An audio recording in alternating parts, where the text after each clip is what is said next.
s'enseigner à charger. Yo les gars, j'espère que vous allez bien. Aujourd'hui on se retrouve pour la suite des aventures de Road National, la série où je vous montre tout le process, toutes les étapes, entraînement, sommeil, tout ça, pour que je devienne champion de Belgique pour le lifting. Alors ce matin, pour ma part, c'est un peu la merde.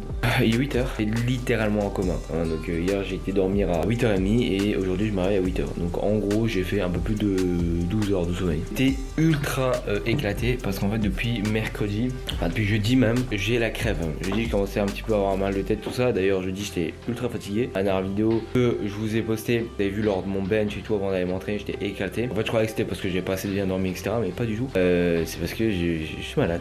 Bref, aujourd'hui je suis à 107,2. On a perdu 200 grammes par rapport à la semaine dernière. Du coup, aujourd'hui dans cette vidéo, je vais pas faire. Je vous montre toute ma bouffe ici. C'est dans la prochaine vidéo. C'est un rendez-vous pour la prochaine, les gars. Je vous montrerai tout. Mais comme d'habitude, ce matin, comme d'hab, les œufs, Bonavane, mandarine, les capsules de magnésium et Fantazero. Bref, dans cette vidéo-ci, surtout, ce qu'on va aller voir, c'est me taper ma meilleure revanche face à mon putain de deadlift. Dans la vidéo, j'ai réussi à résoudre le problème avec mon cinglet qui râpait sur mes cuisses. Techniquement, il devrait bien se passer aujourd'hui le deadlift. C'est même pas que j'oublie de prendre du talc. Donc bref, là je graille, puis après on va aller marcher. Comme ça, ce sera fait dès le début de matinée. On va bouffer l'un de mes plus gros crapauds de merde de la journée. Et ensuite, à mon avis, on va faire le montage vidéo de la dernière vidéo que vous avez vue pour demain. Let's go, c'est parti. Aujourd'hui les gars il fait un peu plus frais, du coup on va remettre le costard complet et on verra ce que ça donne. Les gars ça fait genre un an que j'ai plus mis de chemise, du coup de cravate au passage. Putain je sais plus comment on met une cravate. Du coup ça part en tuto YouTube comment mettre une cravate. Et voilà les gars, la cravate elle est mise. Du coup je suis parti sur ce tuto, donc ce frérot là. Très bon tuto tu vois, voilà, très bon tuto. On a pris 2 secondes. Bon par contre je vais peut-être aller au miroir pour juste l'ajuster légèrement parce que j'aime pas trop là juste l'effet que ça donne. Les gars je vous jure c'est vraiment le paradis de pouvoir remettre ses chemises fermées en plus de ça le costume et que ça va bien. Franchement c'est juste le paradis. J'aime pas trop ce costume là, je l'aime pas trop quand il est fermé, je préfère qu'il soit largement ouvert, surtout avec la cravate, cette cravate-ci. Une cravate légère, fine et c'est fait exprès pour la laisser ouverte.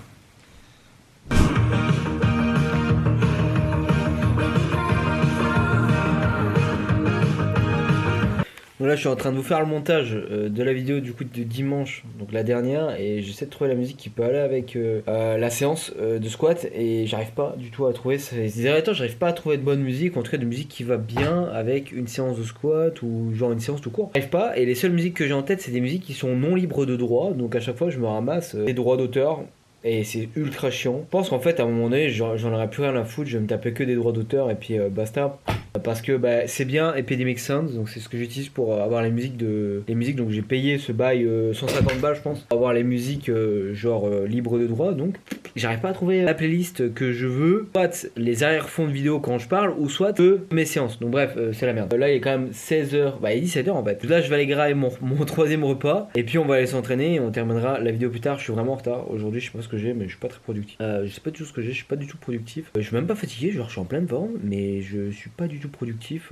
Je suis un peu aujourd'hui en mode flemmard, tu vois, genre me la coule douce. Ça arrive, des fois ça arrive les gars, c'est comme ça. Bon c'est parti, on va les bouffer.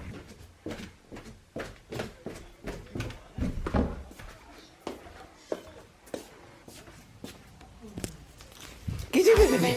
Qu'est-ce que tu fais? Avec ton jouet là, avec ton jouet. Mon doigt, connard. Mon doigt, espèce de connard. C'est du connard. Oh ouais.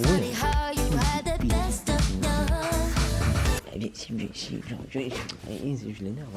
Il aime pas ça. Il t'aime pas ça. Il t'aime pas ça. Espèce de chien. Espèce de chien enragé. Espèce d'inou. Oh, il est sauvage aujourd'hui. T'es sauvage, hein. Ça va, Félix? Ça va, Féfé? Voilà le jaloux. Voilà le jaloux. Voilà le jaloux. Ça va, Féfé? Hein? Oh, il est embêtant, le chien. Oh, il est embêtant, hein. Oh, il est embêtant, hein. T'es un jaloux, toi. T'es un jaloux. Oh, t'es un jaloux. C'est quoi ça? Ça va, Féfé? C'est un Féfé. Oh, voilà. T'es un jaloux le fluff, hein. T'es un jaloux. Bon du coup les gars, let's go pour s'entraîner. On va aller faire du DL, on va prendre notre revanche sur ce bâtard de DL. Bon du coup j'ai oublié le talc. Putain je suis dans la merde. Donc du coup appliquer ce qu'on a fait pour le compte de bloc, on va remonter un peu le cinglé au niveau des cuisses et on verra si ça passe. Si ça passe pas, bah j'aurai pas le choix de prendre le talc la prochaine fois, il faudra pas que j'oublie putain de merde ce talc de fils de... Bref, du coup c'est parti, on s'habille et let's go.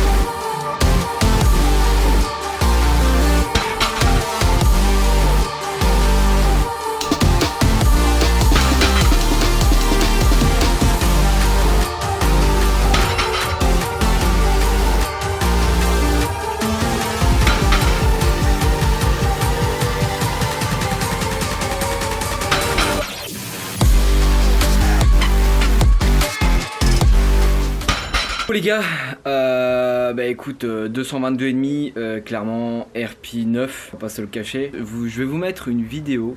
En fait, j'ai filmé avec mon iPhone sur le côté et vous allez voir que concrètement, en fait, la graisse de ma cuisse qui m'empêche de monter bloc ma barre. Vous allez le voir sur la vidéo que j'ai filmée avec mon iPhone. Et donc c'est pour ça que c'est hyper important que je talc. Le talc va permettre de mieux faire glisser la barre et d'éviter justement ce frottement. Du coup, comme la barre fait du frottement et qu'elle ne glisse pas, c'est comme si elle ramenait la graisse à un certain niveau. Et à un moment donné, ma graisse elle se bloque, et un bourrelet simplement à la cuisse. Donc voilà les gars, le back-off est terminé. Comme vous avez pu voir, le back-off Easy de chez Easy. Honnêtement, première barre, premier set, RP7. À un moment donné, c'est le temps d'un peu plus s'échauffer, etc. Mais ensuite, la deuxième et la troisième, franchement, RP6, super facile, zéro problème, nice. Comme vous pouvez voir, ces 3 ou 4 dernières semaines, mon deadlift ne monte clairement pas. Je suis toujours cantonné entre 220 et 225. Pourquoi? Assez simple, parce que j'ai commis 2 erreurs. De 1, une erreur de départ de bloc, et de 2, je mets mon cinglet pour la première fois lors de mes blocs. D'ailleurs, il faut même savoir que à chaque fois que j'avais une compétition, je mettais jamais mon cinglet avant la compétition. C'est quand j'arrivais à la compétition que je mettais mon cinglet.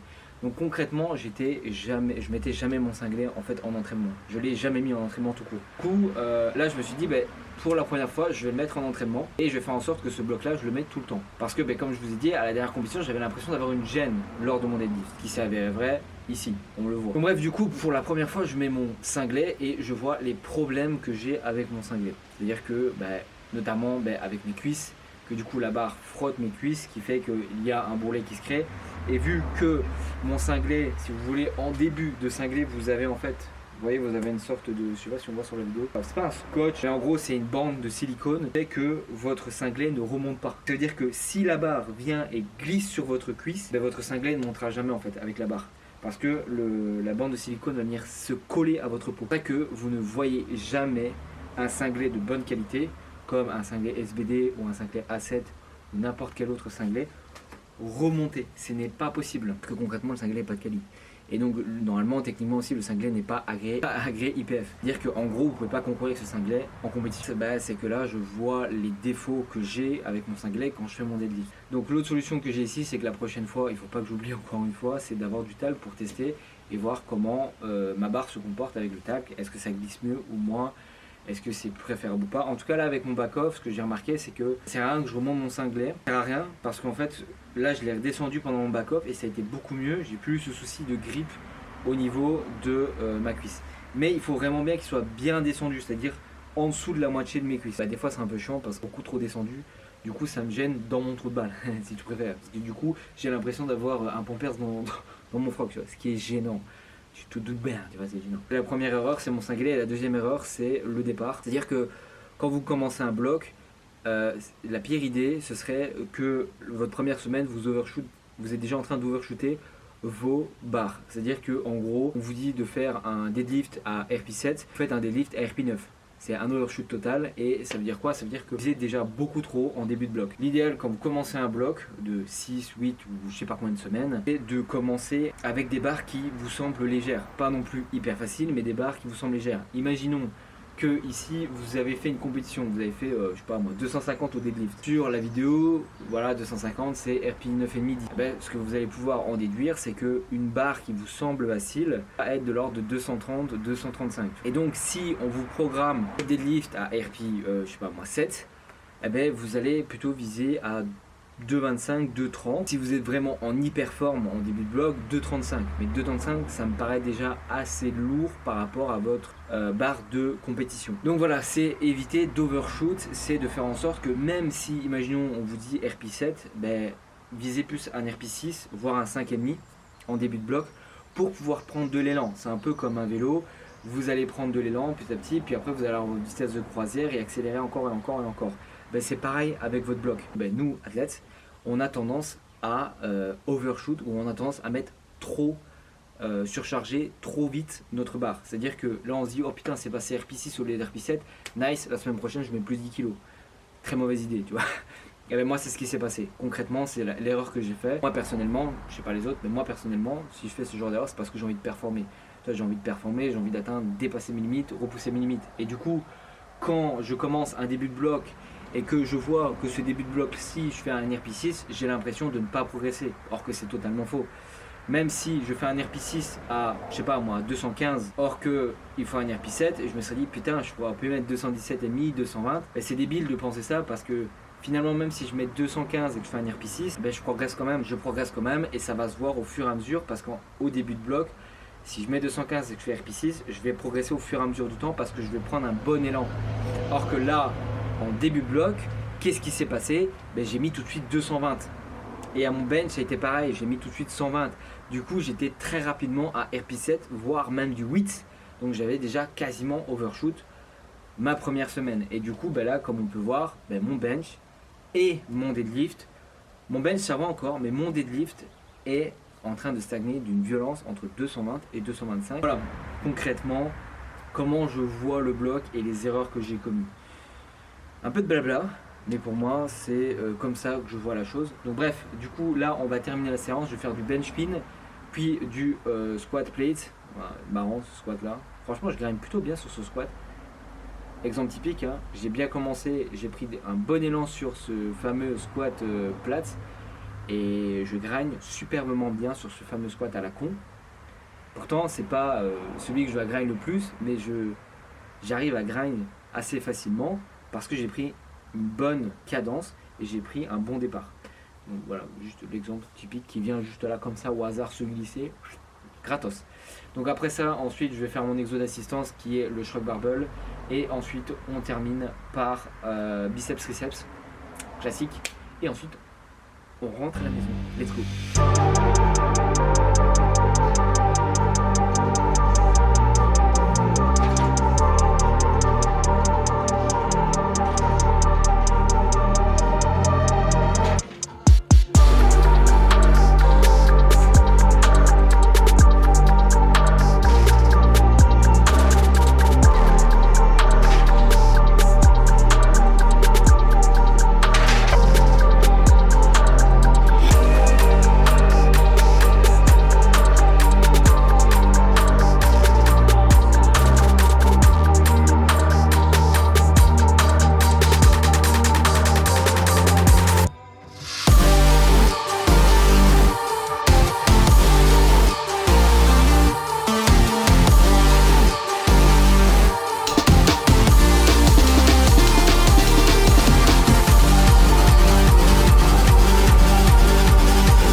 Bon, mais en ce joli dimanche matin, nous avons atteint l'objectif de cette semaine qui était 107 kg. Poil.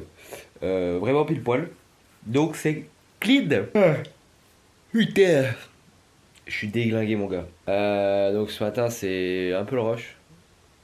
Parce que j'ai la vidéo que je dois vous sortir demain. Non, pas demain, tout à l'heure. Je vais vous sortir la vidéo tout à l'heure à 18h. Donc là je dois la terminer. Et ensuite j'ai encore d'autres tâches à finir avant d'aller m'entraîner. Donc il n'y a pas le temps de niaiser ce matin. Et il va falloir se grouiller bien le cul. Parce qu'il y a quand même encore 4 autres trucs à faire. Notamment laver ma bagnole de fond en comble. J'ai encore terminé mon fichier de ma vision. Je vais encore faire du ménage chez moi.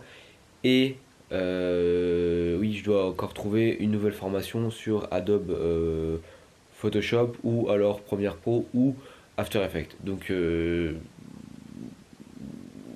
y a du taf. Donc comme tous les matins, je vous l'ai déjà montré, mais je vous le remontre. 100 g de flocons d'avoine, 5 œufs complets, clémentine, 3 gélules de magnésium.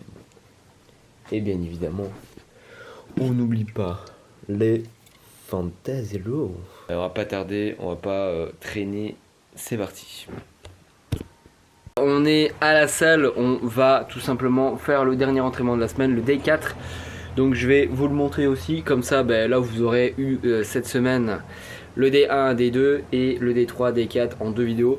Et au moins vous avez vu l'intégralité plus ou moins de mes entraînements. Je ne vous montrerai pas en détail mes entraînements. Encore une fois, si vous souhaitez avoir un coaching, je vous mets mon coach dans la description, son Instagram. Et vous pouvez aller lui poser des questions et tout ce que vous voulez, il vous répondra gentiment. Bref, du coup moi ce que je vais faire là, c'est faire ma dernière séance. Je ne vous reprendrai pas après, donc du coup ça va être le petit rush final. Et je vais vous laisser avec une petite zik tranquillou, sympathique, tout ça un petit peu cool, tu vois, qui motive un petit peu. Et voilà, je vais vous laisser sur les clichés de la dernière séance de la semaine. En tout cas, j'espère que cette vidéo vous aura plu les gars. N'hésitez pas comme d'habitude à liker, commenter, à vous abonner. On se retrouve pour la suite de Retour National très bientôt. Passez une excellente journée, une excellente soirée. À bientôt les gars. Wake up and I do my part. Wake up and I do my job. Just how I should. It's me versus me. It's you and I. The time is now. It's do or die. I chose my path. No choosing sides. I'll take what comes. Here for the ride. I'm that guy. No more time for the bad guy. Never going back to the bad side. Need the holy water, get baptized. Yeah, yeah, I'm that guy. No more time for the bad guy. Never going back to the bad side. Need the holy water, get baptized. I'm that guy. It was always me versus me. It was never me versus you. Misunderstood. Get up, had to beat those eyes. Got up and I beat those eyes. It's understood. It was always me versus me. It was never me versus you. And now I'm good. Wake up and I do my part. Wake up and I do my job. Just how I should. It was always me versus me. It was never me versus you. Misunderstood. Get up, had to beat those eyes. Got up and I beat those eyes. It's understood. It was always me versus me. It was never me versus you. And now I'm good. Wake up and I do my part. Wake up and I do my job. Just how I should.